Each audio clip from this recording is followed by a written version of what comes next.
نے دیکھا ہے کہ جو یہ جو ہے نا تسبیح کے اوپر والا حصہ، یہ ماں باپ ہوتے ہیں. جب یہ چلے جاتے ہیں نا تو اپنے بھائی بہنوں کو جس طرح تسبیح کے دانے بکھرتے ہیں نا، اس طرح بکھرتے دیکھا ہے.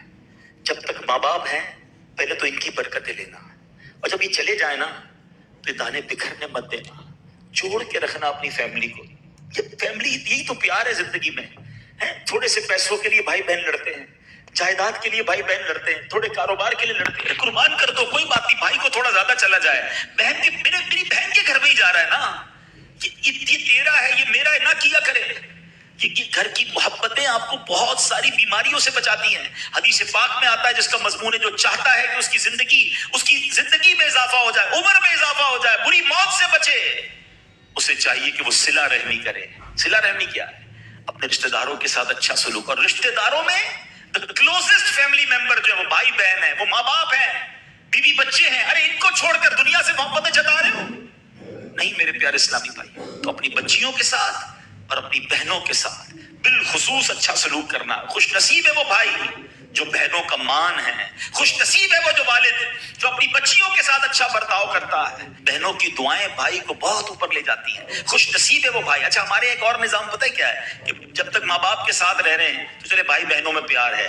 اب بھائی بہنوں میں شادی ہو گئی، سب کی شادیاں ہو گئی اور ماں باپ چلے گئے، تو اب نارملی لوگ اپنی بہنوں کو اگنور کرتے ہیں. اب یار میں تو اپنی بیوی کو دیکھوں گا، اپنے بچوں کو دیکھوں گا، اپنی کمائی کو دیکھوں گا. نہیں، اب بھائی کا کام ہے کہ وہ والد کا کردار ادا کرے. بہنوں کو یہ احساس دلائے کہ تمہارے ماں باپ چلے گئے ہیں مگر تمہارے بھائی زندہ ہیں. ہر مشکل میں تمہارے بھائی تمہارے ساتھ کھڑے ہوں گے. کبھی بہنوں کو یہ ریئلائز مت کرانا کہ وہ اکیلی کہیں کسی پرابلم میں ہو، وہ اکیلے میں سوچے کہ میری ماں ہوتی تو میں کس سے ماں سے بات کر لیتی، باپ ہوتا تو میں باپ سے کہہ دیتی. بھائی کو کیا کہوں، وہ تو سنتا ہی نہیں ہے. ایسے بھائی آج بھی کہ بہنیں انہیں اپنا دکھ بھی شیئر نہیں کرتی ہیں، بلکہ بھائیوں کو پڑی ہی نہیں ہے بہن کدھر گئی. یہ مت کرنا. اگر تم اپنے ماں باپ کی روح خوش کرنا چاہتے ہو نا تو بھائی بہن جڑ کے رہو، بھائی بہنوں میں پیار رکھو. یہ پیسہ سب کچھ نہیں ہے. ارے جو کچھ میرے پاس ہے اگر میرے بھائی بہنوں پہ خرچ ہو جائے تو اس سے اچھی کیا چیز ہے. یہ یاد رکھے جو سوشل میڈیا پہ ہزاروں فرینڈ بنائے بیٹھے نا کہ میرے 5,000 فرینڈ تو میرے 10,000 فرینڈ، کسی دن بستر پر پڑو گے نا اسپتال میں تو اس بستر کے کنارے تمہیں تمہارے بھائی بہن ہی نظر آئیں گے.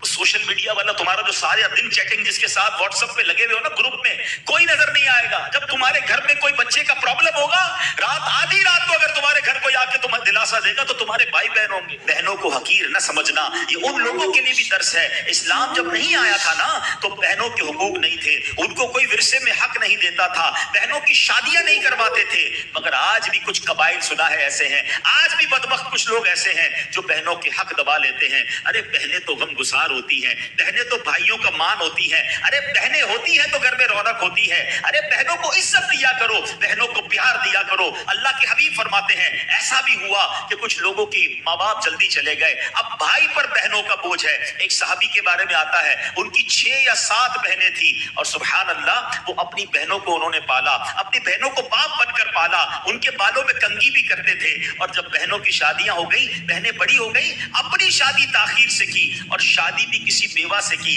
پوچھا گیا کہ کیوں بیوہ سے شادی کی؟ کہا میری بہنوں کو ایک ماں کی حاجت تھی، میں کوئی جوان لڑکی لے آتا تو بہنوں کا کیا ہوتا.